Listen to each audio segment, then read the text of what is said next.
నమస్తే. Welcome to media TV plus. ప్రస్తుతం మనతో పాటు ఉన్నారు అడ్వకేట్ శరత్ కుమార్ గారు. రైట్, ఈ నెల 23న బీర్ల ఐలయ్య కేసు ఈయన కోర్టులో వాదించబోతున్నారు. తెలుసుకునే ప్రయత్నం చేద్దాం దాని గురించి వివరాలు. నమస్తే సార్, ఎలా ఉన్నారు? సూపర్. రైట్, మరో సెన్సేషన్గా మరొక కేసు త్వరలో మీరు కోర్టులో వాదించబోతున్నారు. బీర్ల ఐలయ్య కేసు అసలు ఏం జరిగింది సార్?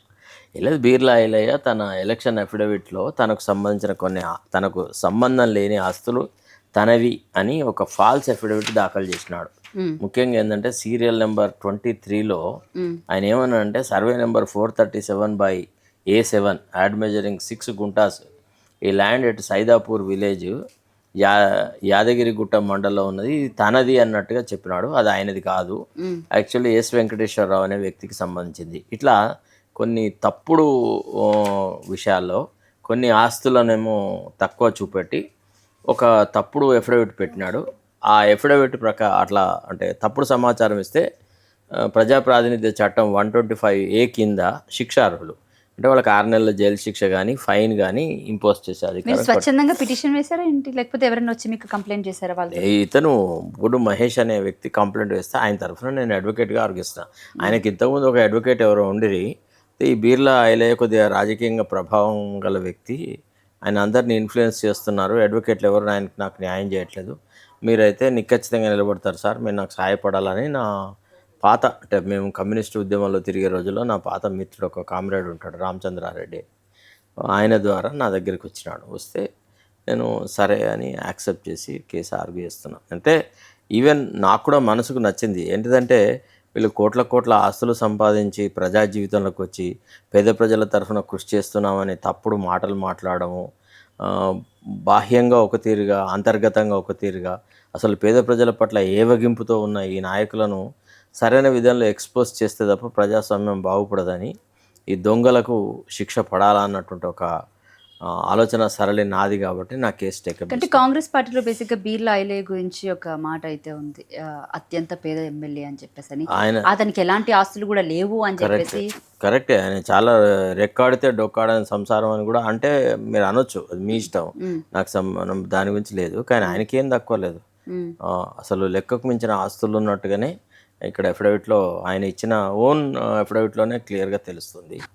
ఆయనే చాలా మంచి సుసంపన్నంగా ఉన్న వ్యక్తి, ఆయనకి ఎక్కడెక్కడ భూములు ఉన్నాయో ఆయనకే తెలియని పరిస్థితి, అందుకే ఆయన ఈ తప్పుడు సమాచారం వసూలు దందా కూడా ఎక్కువగా చేస్తున్నారని చెప్పేసి అని విన్నామా? ఇక అది నాకు తెలియదమ్మా, ఆయన వసూలు చేస్తాడా చెయ్యడా, ఆయనకి ఎవరు డబ్బులు ఇస్తారు ఏమి ఇస్తారంటే జనరల్గా 70% మంది కాంగ్రెస్ నాయకులు అవినీతిలో మునిగి తేలుతున్నారు అన్నది నాకు తెలిసిన విషయం. ఇది నేను చూస్తున్నా కూడా వాళ్ళ ప్రవర్తన వాళ్ళ పద్ధతులు, అందుకే వీళ్ళకు భవిష్యత్తు ఇంకా వెళ్ళలేదు. ఇదే చిట్ట చివరి ఎన్నికలు కాంగ్రెస్కి.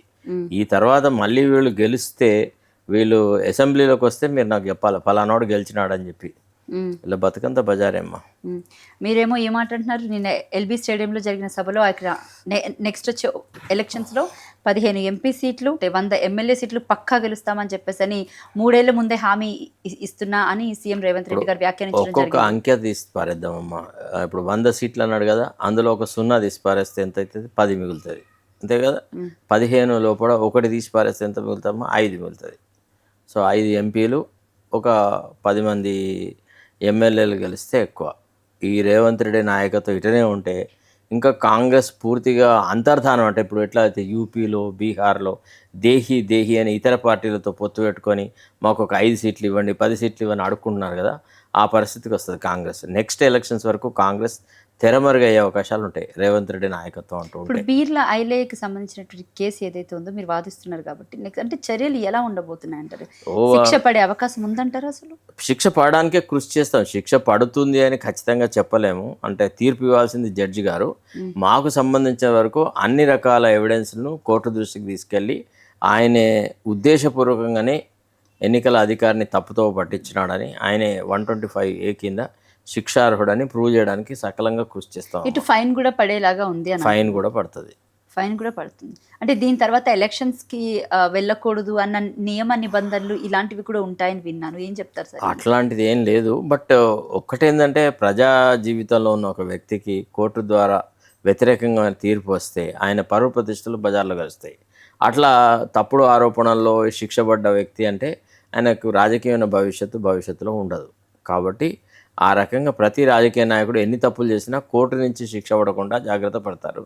ఈయన అట్లాంటి అవకాశం ఈయనకు లేదు. తప్పకుండా ఈయనకు శిక్ష పడే అవకాశం ఉంటుంది. తర్వాత ఆయన ఆల్రెడీ బేరసారాలు మొదలెట్టినట్టుగా కూడా నాకు సమాచారం ఉంది. ఎలక్షన్స్కి అనర్హుడుగా అనే వేటు కూడా పడబోతుంది అని పెద్ద ఎత్తున ప్రచారం జరుగుతుంది ప్రెసెంట్. అది వాళ్ళేమో నాకు తెలియదు ఆ విషయం, బట్ ప్రస్తుతానికైతే అట్లాంటి ఇష్యూ ఏది లేదమ్మా. రైట్. ఇంకా కాంగ్రెస్ పాలన విషయానికి వస్తే ఇప్పటికీ 19 నెలలు కావస్తుంది. మనం సిరీస్ వైజ్గా ఇంటర్వ్యూస్ చేసుకుంటూ వచ్చాము. అయితే రీసెంట్గా రైతుల పండుగ అని చెప్పేసి పెద్ద ఎత్తున వాళ్ళు కార్యక్రమాలు కూడా చేయడం మొదలుపెట్టారు. అంటే రైతు భరోసా పైసలు వేసామని చెప్పేసి ఏం చెప్తారు సార్? ఒకసారి ప్రజలలోకి పోవాలా. ఇక్కడ సెక్యూరిటీ పెట్టుకొని, ప్రోటోకాల్ పెట్టుకొని, తర్వాత పోలీసుల మధ్యలో కొంతమంది సెలెక్ట్ గ్యాదరింగ్ని పిలుచుకొని వాళ్ళకు వాళ్ళు ఏదైనా ప్రోగ్రాంలు చేసుకుంటే చేసుకోవచ్చు, కానీ ప్రజల మధ్యలోకి పోయేటువంటి నాయకుడు ఎవడు? అంతేందుకు రేవంత్ రెడ్డి ముఖ్యమంత్రి కదా, ఆయన తాను చాలా గొప్పగా పరిపాలన చేస్తున్నాడు కదా. సెక్యూరిటీ ఏది లేకుండా ఏ గ్రామంలోనా ఆయనకు నచ్చిన తెలంగాణలో ఉన్న ఏ గ్రామానికి, ఏ మండలానికి ఎక్కడికైనా పోయి నేను రైతు రుణమాఫీ చేసినాను, మీ ప్రాంతాల్లో, మీ ఊర్లో లేదా మీ మండలంలో అందరికీ అర్హులైన వాళ్ళందరికీ రుణమాఫీ జరిగిందా అనే ప్రశ్న ఆయన వేయమన్న ధైర్యం ఉంటే నిజంగా అంత చర్చకి ఆహ్వానిస్తున్నారు. ఇటు బీజేపీ అంత బోగస్ అమ్మ. ప్రతిసారి చర్చకు పిలిచిన ప్రతిసారి తోక ముడుచుకొని వెళ్ళిపోడు కదా. ఏ చర్చకు నిలబడ్డాడు చెప్పండి? ఆయన ఫలానా సందర్భంలో తొడలు కొట్టి చర్చ అని అంటాడు. అంత అవుతుందేనమ్మా, అంత పిరికోడు. ఆ ఉత్తర కుమారుడి మాటలు పట్టుకొని మీరు సీరియస్గా ఆయన ప్రశ్నలు అడగడం, ఆయన అన్నాడని మీరు నన్ను అడగడం ఏముందమ్మా? Is just a nuisance value in public life, that's all. Doesn't mean anything, he doesn't know anything. ఆయన మైండ్ అంతా బ్లాంక్ విన్నారా. ఆయనకు పాలన మీద పట్టు లేదు, ప్రజల పట్ల ప్రేమాభిమానాలు లేవు, ఏది లేదు. అంత అవుతుంది. వచ్చే జెడ్పీటీసీ ఎంపీటీసీ ఎలక్షన్స్లో కూడా ఏ మాత్రం ఎవరిని తగ్గకుండా చిత్తుగా ఓడిస్తారు తెలంగాణ ప్రజలు. ప్రజల అవకాశం కోసం ఎదురు చూస్తూ ఉన్నారు. ఇక ఏదంటే ఎమ్మెల్యేలను, మంత్రులను, తర్వాత ఎంపీలను కోఆప్ట్ చేసుకొని జిల్లా పరిషత్లు కైవసం చేసుకుంటే చెప్పలేం, కానీ ప్రజాక్షేత్రంలో ఓట్ల దగ్గరికి మాత్రం పోయి రేవంత్ రెడ్డి గారి పరిస్థితి లేదు. కాంగ్రెస్ థర్డ్ పొజిషన్లోనే ఉంటుంది. If there is any contest it could be between BJP and BRS, not between Congress and other parties. Congress is gone once for all. ఈ విషయం కొద్ది రోజుల తర్వాత మీరే గ్రహిస్తారు పరిస్థితి. రైట్. అయితే ఇదే అంశానికి సంబంధించి రీసెంట్గా మన సీఎం రేవంత్ రెడ్డి గారు కూడా ఇంకొక విషయం మాట్లాడడం జరిగింది, క్రమశిక్షణ కమిటీ గురించి. ఏదైనా ఉంటే పార్టీలో అంతర్గతంగా చర్చించుకోవాలి తప్ప ఇలా బహిరంగంగా వ్యాఖ్యలు చేస్తే మాత్రం క్రమశిక్షణ కమిటీ ఎట్లేదైనా చర్యలు తప్పకుండా తీసుకుంటుంది, క్రమశిక్షణ ఉండకపోతే అని చెప్పేసి మాట్లాడడం జరిగింది. మొదలుకొని అంటే ఎక్కడి నుంచి మొదలుకొని అది నిన్నటి వరకు అనిరుద్ రెడ్డి చేసినటువంటి వ్యాఖ్యల మీద ప్రతి ఒక్కరి మీద క్రమశిక్షణ కమిటీ చర్యలు తీసుకోవడం జరిగింది. బట్ కొంతమందిని సస్పెండ్ చేశారు, కొంతమంది. రేవంత్ రెడ్డికి అనుకూలంగా ఉన్న విషయం ఏంటంటే మల్లు అనంతరాములు అని ఆయనకు చెంచా, ఆయన మాటలు వినే వ్యక్తి, ఆ ముసలి ఆయనకి ఒక క్రమశిక్షణ సంఘం చైర్మన్షిప్ ఇప్పించాడు. ఈయనకు విధేయుడిగా ఉంటాడు కాబట్టి రేవంత్ రెడ్డికి నచ్చిన వాళ్ళ కోతిరుగా, నచ్చని వాళ్ళ కోతిరుగా వ్యవహారాలు చేస్తుండొచ్చు కాక. కానీ అనిరుద్ రెడ్డి మాట్లాడిన మాటలు అక్షర సత్యం. తెలంగాణకు బనకచర్ల వల్ల అన్యాయం జరుగుతుంది, చంద్రబాబును ఎదిరించే విషయంలో రేవంత్ రెడ్డికి సత్తా సామర్థ్యం లేదు. తర్వాత ఇక్కడ ఉన్నటువంటి స్థిరపడ్డటువంటి కొంతమంది ఆంధ్ర వాళ్ళు ఇక్కడి సంపదను, ఇక్కడి వనరులను, ఇక్కడి కాంట్రాక్ట్లను కొట్టేస్తున్నారు, తెలంగాణ వాళ్ళకి చిప్ప చేతికి ఇచ్చినారు. ఈ విషయాలు అతను మాట్లాడుతున్నాడు. దాంట్లో ఏం తప్పు ఉందో చెప్పండి. ఇప్పుడు బనకచర్ల వల్ల తెలంగాణకి ఏ విధమైన నష్టం కలుగుతుంది సార్? అంటే ఇప్పుడు వాటాల కేటాయింపులు సరిగా జరగకముందు నేను అన్ని ప్రాజెక్టులు కట్టుకున్నా, మీరు సపోజ్ ఇంకా పైన మీరు ఏదైనా ప్రాజెక్ట్ కట్టుకుంటే మా ప్రాజెక్టులకు నీళ్లు రావని రేపు ఈక్విటబుల్ రిలీఫ్ కోసం అడగొచ్చు కదా వాళ్ళు కోర్టులకు పోయి. ఏమని ఆల్రెడీ బతికున్న వ్యక్తిని చంపేసేసి కొత్త వ్యక్తికి జీవం ఎందుకు పోయడము అనే మాట మాట్లాడతారు కదా. సో అట్లా ఆలోచించినారక ఏది ఏమైనా కానీ ఇరు రాష్ట్రాల మధ్య గోదావరి జలాల పంపకం లోపల ఇద్దరు కలిసి కూర్చొని ఒక టేబుల్ మీద అక్రాస్ ది టేబుల్ కూర్చొని విషయాల మీద అవగాహన తెచ్చుకొని సామరస్యపూర్వకంగా సాల్వ్ చేసుకోవాల్సిన సమస్యని చంద్రబాబు నాయుడు తనకు కేంద్రంలో ఇన్ఫ్లుయెన్స్ ఉంది కాబట్టి, మోడీ తన మాట వింటాడు కాబట్టి తనకు నచ్చినట్టుగా వ్యవహారం చేసుకుపోతున్నాడు. ఆయన అనుచరుడే ఇక్కడ ముఖ్యమంత్రి ఉండడం, సీమాంధ్రుల తొత్తు రేవంత్ రెడ్డి అవడం వల్ల మనకి ఈ రకమైన దుస్థితి నాడు ఉంది. చంద్రబాబు కూడా తెలంగాణకు అసలు ఎలాంటి నష్టం కూడా జరగదు. మళ్ళీ నష్టం జరుగుతుందని చెప్తాడా చంద్రబాబు నాయుడు? నష్టం చేస్తున్నా అని చెప్తాడా? ఒక ఆట ఆడిస్తూ ఉన్నాడు ఒక రిమోట్ కంట్రోల్తోని. మొత్తం ఈనాడు రాష్ట్రం లోపల, తెలంగాణ రాష్ట్రం లోపల ఇప్పటి వరకు జరిగిన అపాయింట్మెంట్లలో 70% అపాయింట్మెంట్ల లోపల వెనుక చంద్రబాబు నాయుడు హస్తం ఉంది. చంద్రబాబు నాయుడు ఎట్లా చెప్తే అట్లా ఈ ప్రభుత్వం ఆడుతుంది. ఇది వాస్తవం, ఇది అందరికీ తెలిసిన విషయం. ఓ పక్క నుంచి మరి సీఎం రేవంత్ రెడ్డి డైరెక్ట్గా గురువుకే గురి పెట్టినట్టు మాట్లాడుతున్నారు. అంత అవుతుంది, బోగస్ నటన అది. వాళ్ళిద్దరు సినిమా ఫీల్డ్ నుంచి వచ్చిన వాళ్ళు కాబట్టి అట్లా మాట్లాడతారు, అంతకంటే ఎక్కువ లేదు. రేవంత్ రెడ్డి మాటలను ఫేస్ వాల్యూతో నమ్మేంత బుద్ధిలతనంతో తెలంగాణ ప్రజలు లేరు. ఎవడు నమ్మకూడదు. ఎందుకంటే ఆయన ఒట్లు తిని దేవుళ్ళ మీద ఒట్లు పెట్టిన మాటలనే ఆయన నెగ్గించుకోలేదు. ఇక ఇప్పుడు ఉత్తగా ఏదో తెలంగాణ ప్రజలు జాగృతమైనారు, వాళ్ళ సెంటిమెంట్స్ దెబ్బతింటే అని ఏదో ఒకటి మాట్లాడితే అది లైట్ తీసుకోవాల్సింది తప్ప దాంట్లో సీరియస్నెస్ ఏం లేదు. రైట్. ఇంకా ఫోన్ ట్యాపింగ్ విషయానికి వస్తే కనుక ఫోన్ ట్యాపింగ్ కేసు ఏదైతే ప్రజెంట్ సిట్ విచారణ చేస్తుంది, విచారణ దశలో ఉన్నప్పుడు ఎలాంటి ఆధారాలు లేకుండా ఇటు మీడియా కానీ ఎవరు కూడా దీని మీద పెద్దగా మాట్లాడడానికి వీలుండదు, బేసిక్ అంటే వ్యక్తిగత విషయాలు కాబట్టి. బట్ రీసెంట్గా ఒక మీడియా సంస్థ చేసినటువంటి, డైరెక్ట్గా పేరే తీసి మాట్లాడదాం, మహాన్యూస్. సో మహాన్యూస్ మీద బీఆర్ఎస్ కార్యకర్తలు కూడా దాడి చేయడం జరిగింది. బట్ మహాన్యూస్ వేసినటువంటి థంబ్నెయిల్స్ ఏవైతే ఉన్నాయో అవి కూడా అంటే వ్యక్తిగతంగా అలా తీసి పెట్టచ్చంటారు అసలు? అమ్మ, ఇవాళ జర్నలిస్టిక్ వాల్యూస్ అనేవి చచ్చిపోయినాయి అమ్మ. Maha News is not a good example for good journalism. నేను ఆ థంబ్నెయిల్స్ చూసినాను. అది వ్యక్తిగత ప్రతిష్టను హననం చేసేలాగా ఆ థంబ్నెయిల్స్ ఉన్నాయి. అది జర్నలిజం అనరు. రాత్రికి రాకపోతే అదే కదా చూసాను. రాకపోతే ఆ భాషను మనం వాడలేమమ్మా. ఇప్పుడు ఒక మీడియంలో అట్లాంటి భాషలను మనం వాడలేం. వాళ్ళకి సిగ్గు ఎగ్గు అసలు. మరి వాళ్ళు సీనియర్ జర్నలిస్ట్లే అని అన్నారు, మరి గంత బుద్ధి తక్కువ థంబ్నెయిల్స్ ఎందుకు పెట్టినారు, హెడ్లైన్స్ ఎందుకు పెట్టినారో అర్థం కాలేదు. మొత్తానికి సరే, వాళ్ళు ఎట్లా పెట్టినా కానీ బీఆర్ఎస్ కార్యకర్తలు కూడా ఒక మీడియా సెంటర్ మీద అటాక్ చేయడం కరెక్ట్ కాదు. ఒక రకంగా వాళ్ళు కూడా సంయమనం ప్రకటించాలి, ప్రజల ముందు దోషులుగా వాళ్ళని నిరూపించాలి. ఇక వీళ్ళిద్దరు దుర్మార్గులు డబ్బులు తిని ఇతరత కారణాల వల్ల చంద్రబాబు నాయుడుకు మేలు చేయడానికనో లేకపోతే రాష్ట్రంలో ప్రతిపక్షాన్ని బలహీనపరచడానికనో ఈ రకమైన కార్యక్రమాలు చేస్తున్నారని ప్రజాస్వామ్యమైన రీతిలో కూడా వాళ్ళని ఎక్స్పోజ్ చేయాలి. అంతేగాని వాళ్ళ ఆఫీసుల మీద అటాక్ చేసేసి ఫిజికల్గా వైలెన్స్ చేయడం మాత్రం కరెక్ట్ కాదు. తర్వాత ఇంకోటి ఏంటంటే, ఇప్పుడు వాళ్ళు ఒక అవకాశం ఇచ్చారు. ఏమని అంటే, ఈ అటాక్ వెనుక ఇతరుల హస్తం ఉంది, తర్వాత ఈ దుష్ప్రచారం వెనుక రేవంత్ రెడ్డి హస్తం ఉంది అని. ఇది ఒక రాజకీయ రంగు పులుకుంటుంది. ఒక పత్రిక చేసినటువంటి అనాలోచితమైనటువంటి పనులకి మనం అంత సీరియస్గా రియాక్ట్ కావాల్సిన అవసరం లేదన్న. ఓకే. బట్ అంటే దీని మీద మహాన్యూస్ వంశీ కూడా కేటీఆర్ వచ్చి నాకు క్షమాపణ చెప్పాలి అని పెద్ద ఎత్తున ప్రచారం చేసుకుంటున్నాడు. టీవీ ఛానల్స్ కి, మీడియా ఛానల్స్ చేసిన దగుల్బాజీ వ్యవహారాలకు క్షమాపణలు చెప్పడం అంటే ఏముండదు, అంత బోగొస్తుంది. ఎందుకు చెప్తారు? ఏం అవసరం ఉందని చెప్తారు? వాళ్ళు చేసిన పని అంత మంచిదైనా, వాళ్ళు ఏమన్నా నిజాయితీగా జర్నలిజం చేశారా? వేరే వాళ్ళకి బాకాలు కొట్టే పత్రికలు జరాలు కానీ కరపత్రాలమ్మ, వీటికి లైట్ తీసుకొని 19 నెలలు అవుతుంది ఇప్పటికీ కాంగ్రెస్ పాలన తెలంగాణ రాష్ట్రంలో మొదలయ్యి. మళ్ళీ నేను అడుగుతాను, మీ వ్యూ పాయింట్ ఎలా ఉంది? అంటే వ్యూ పాయింట్ ఏం చెప్తారు? దీన్ని పాలన అనుకోవడం కంటే పడుకోవడం అంటే బెస్ట్.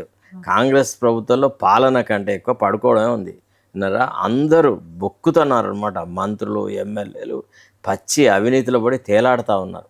ఇక ఇదే చివరిసారి, ఇక తర్వాత అవకాశం దొరకదేమో అన్నంత అక్కస్సుతో ఏ దొరికితే గద్దింటా ఉన్నారు. ముఖ్యంగా అసలు తెలంగాణ ప్రజలు బాగా వంచబడ్డారు ఈ రేవంత్ రెడ్డి పాలనలో. కాబట్టి ఎంత త్వరితగతిన ఈ పాలనకు తిలోదకాలిస్తే అంత మంచిదని ప్రజలు ఎదురు చూస్తున్నారు. రేపు రాబోయే పంచాయతీ ఎన్నికల్లో తప్పకుండా కాంగ్రెస్కు తగిన గుణపాఠం చెప్తారు. మళ్ళీ అంటే ఎలక్షన్స్ వస్తే కాంగ్రెస్ పార్టీకి మరి రేవంత్ రెడ్డి అంత పెద్ద ఎత్తున చెప్పుకున్నారు, 100 సీట్లకు ఏమాత్రం తగ్గను, 3 ఏళ్ల ముందే నేను మాట ఇస్తున్నా అని చెప్పేసి అని ఇంత పెద్ద ఎత్తున ఇంత కాన్ఫిడెంట్గా మాట్లాడుతున్నారంటే మరి ఏమనుకోవచ్చు?